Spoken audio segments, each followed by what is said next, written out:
Farmers, hintayin natin medyo matuyo siya.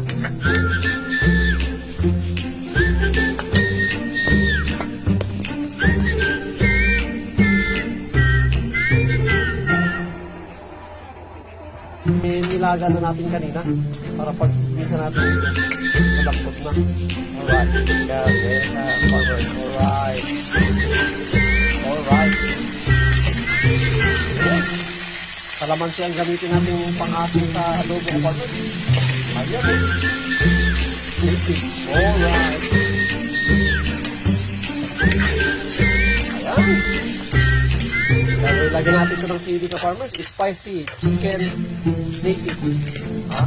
Spicy adobong manok native. Ayan.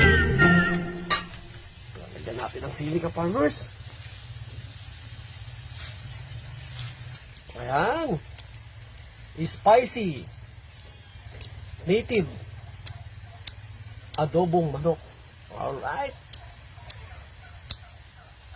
Ayan. Mas malasa ito ka farmers. Kasi kaysa yung broiler. At saka luto pa sa kahoy ka farmers. Ayan oh.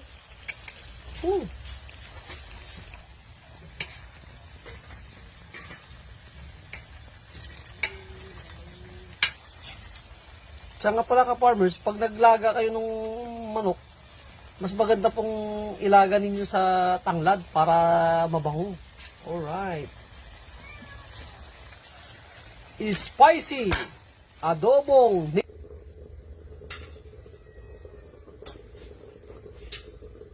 native na manok. Alright.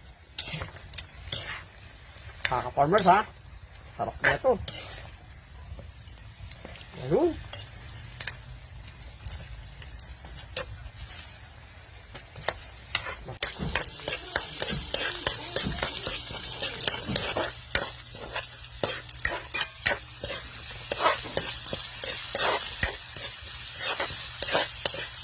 Okay.